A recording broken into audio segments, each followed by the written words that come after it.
Pop quiz. What do you see behind me? Logos for the Bucks, Dolphins, and Jags? Very good. How about now? You see a golf course. I actually see the playoff logo for the Bucks, Dolphins, and Jags. Milton said he's about 2 months out from his most recent surgery and can now put about 75 pounds of pressure on that injured right knee. But he was adamant. He's going a little crazy not being able to practice and be on the field with his guys, but at least he said, I'm getting pretty good at whipping around in that golf cart. Gary, how many days until college football starts? These college football games start in 43 days. Yeah, she's smart. She gets it. Where's that going to take place?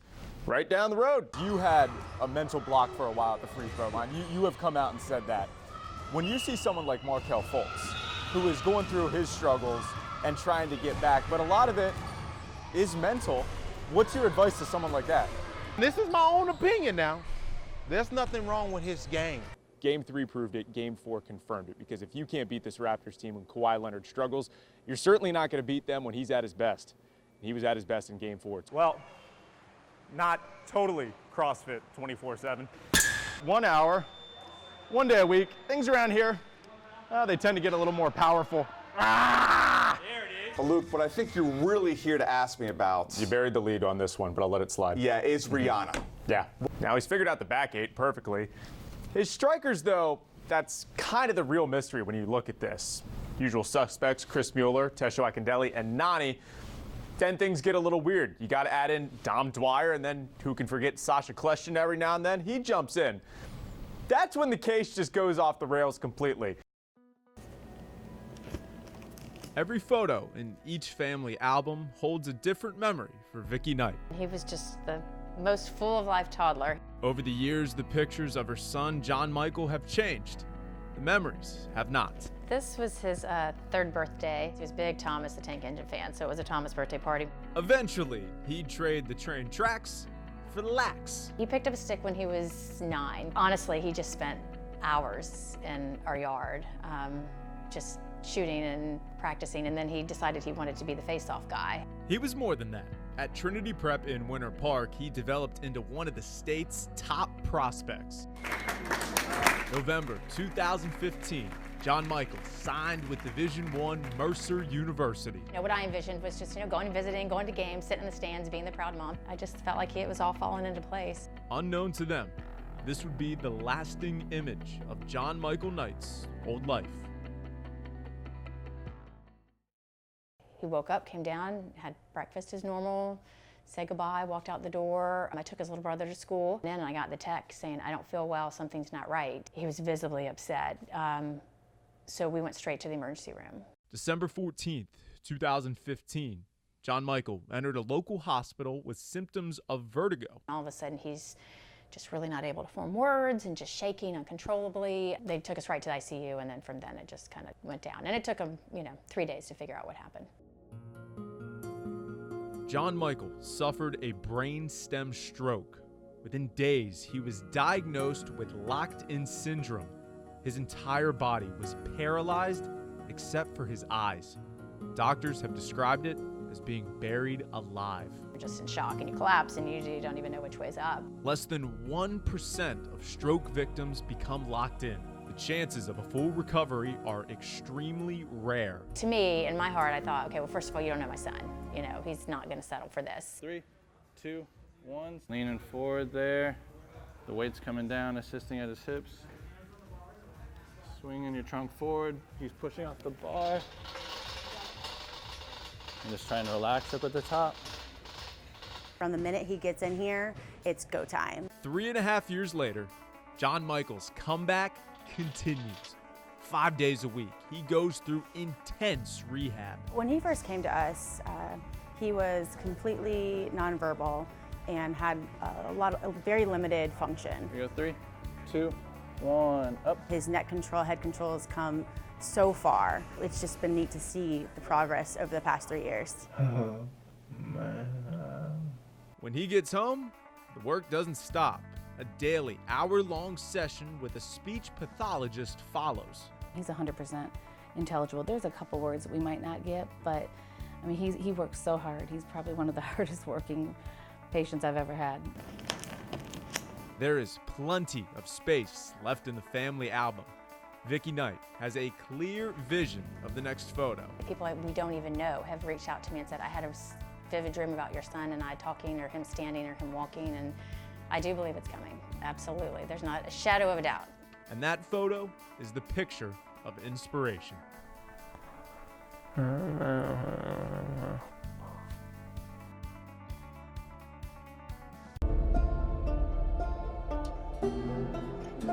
Tell me we're meeting this guy.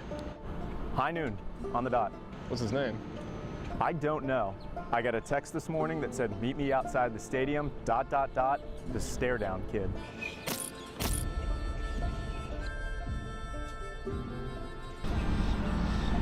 Whoa. He's got the eye of the tiger, the face of fear, and he is quite possibly the spirit of UCF.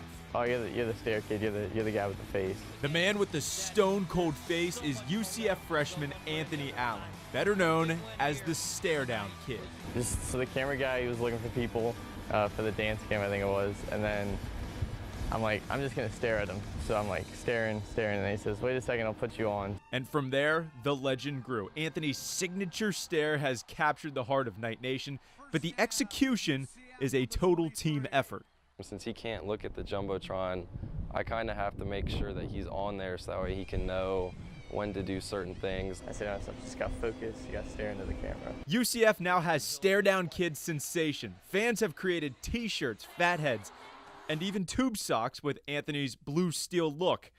Everyone wants to shake hands with the stare, and I mean everyone. I've met a bunch of football players outside of the games, and they're like, oh, you're the guy. I'm like, yeah, that's me. And then like I'll dab them up or whatever, and they'll be like, you're so cool, dog. So I mean, it's like really cool that the football team loves you and everything, and they like you, but I mean, let's be real, they're not going undefeated again. I mean, they may go undefeated, but they're not gonna go to like the playoff.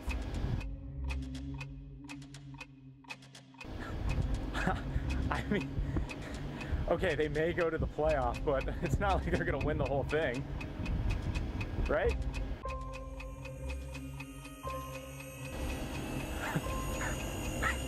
I mean, they're going to beat Alabama. I mean, they'll win the whole thing, right? Yeah.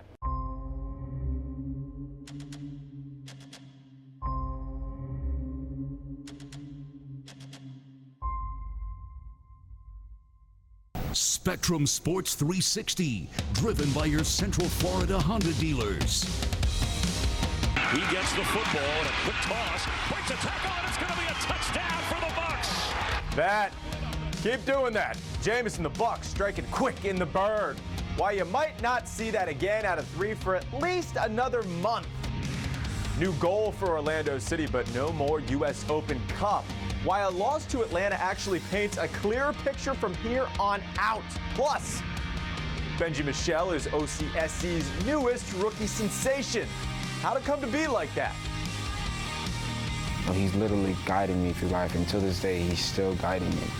Pat Welter introduces you to the man who made it all possible. Let's introduce you to our hype man. Hey, bring it up, man, bring it up. Hey, listen here now. Every play in the game is a battle. Lots of plays, lots of battles. Drew gets it. Let's go to work. Spectrum Sports 360 is here. Hit it.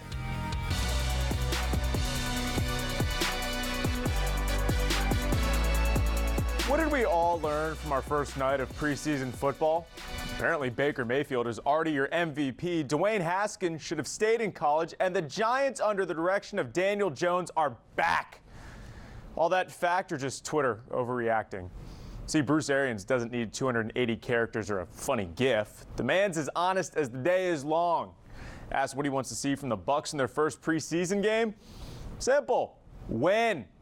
Let's test that theory. Bucs at Pittsburgh. First meeting in the preseason since 1998. For your bio books, Jameis Winston was 4 years old, and he said, you know, when I'm in my 5th year as the Bucs quarterback, I'm going to make smarter decisions. I'm not going to force throws. I'll tuck it and run. He can do that. Bucs inside the red zone on their opening drive. A few plays later, it's Winston. Little pop to Chris Godwin. We are Jameis. 5 of 6, 40 yards, touchdown in the opening series. Bucs up 7-0. Reminder, Chest day is a full commitment, but leg day, can't spell legendary without it. Before the half, Matt Gay, 55-yarder. Corn dogs, Jackie. Bucks 29th in kicking last season. That is a welcome sign. This, not so much. Bucks trailing 30-16 midway through the fourth quarter.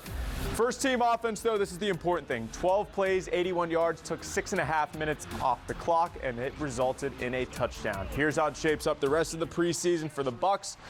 3 more games until they get to that regular season opener on September 8th. But in the meantime, that begs the question, how much should Jameis Winston play the rest of the preseason? Eric Kohler and former UCF quarterback Kyle Israel debate in tonight's Face-Off. And in Tampa, I agree. Come game 1. Luke, what do you think? I'd say play him 1 to 2 series the next 2 games. Don't even play him the 4th because unlike last year, there's no Ryan Fitzpatrick anymore. It's just Jameis Winston. Get him rested for the regular season because 5 of the Bucks' first 7 games come against non-playoff teams from a year ago. Speaking of non-playoff teams, that's ironically Orlando City's focus right now. See, Atlanta United went all Kill Bill on their U.S. Open Cup hopes Wednesday night. Now that that's out of the way, Lions can look solely at the playoffs. That requires a glance up at the table and a trip north to Canada. Lions 4 points back of the 7th and final playoff spot in the Eastern Conference. Saturday's opponent, Toronto FC, 1 point back of the line. That's the same team that dropped City 2-0 in O-Town back in May. Both goals in that match came against Brian Rowe. The keeper this time around very clear on his team's goals from here on out. Toronto and what we can do to get some points up there. And they need them. As I said, 4 points back of the playoff line. 5 of their next 7 matches come against teams currently in the top 7 in each conference. Orlando City this year has 14 points against playoff caliber teams. 4 of their next 7 come at home, but that's not really a good thing because Orlando City currently has the 2nd worst home record in the East. Having said all that, the home pitch has been good to Benji Michel. Orlando City's homegrown rookie plays every match at the Palace in front of his friends and family. In tonight's centerpiece, Pat Welter introduces you to the one person in the stands that makes it all worth celebrating. With that, let's welcome in Pat Welter, who joins us with tonight's follow-through. Pat, a brother's bond is incredibly strong and in most cases unbreakable. We both understand that being brothers. Maybe more importantly here, though, how did Benji's parents react to the news that he wanted to go move in with his brother? Yeah, I asked them about that, and I think they were okay with it, Luke. People that love you the most. And a big brother's job is to keep little brother in line, which Robert certainly did, and Orlando City a lot better recently when Benji Michel is in the lineup, and he is, of course, considered Orlando's first homegrown-born player. Montverde Academy played there from 13 to 16. Now, I know you're looking at the list and saying, hey, where's Santiago Patino? Freedom High guy. Shouldn't he be considered a homegrown talent? Well, he's not, because when he was drafted, Orlando City could not get the homegrown distinction. But with those 2 guys, the future looking bright for Orlando City. Just depends on how immediate that future is. Both Patino and Michel made the trip to Toronto. The real question is, who's making the trip to Exploria Stadium? I need the city to show up, and I want to build this foundation and this culture we've all dreamed of, but I can't physically pick people up and put them in the stands. Why Ashlyn Harris is calling on you to fill the seats for the Orlando Pride's first match in nearly a month. Plus, it is not easy following in your dad's footsteps. My dad had a great career and everything, and I mean, if I could do what he did, that would be amazing. How one minor leaguer plans on using his already famous baseball name to pave his own path. That's coming up after the break. But first, let's check in with certified meteorologist David Hetrick over in the Weather Center. David, Pride at home tomorrow night, 7:30 match. How's it going to be looking over there at the Exploria Stadium?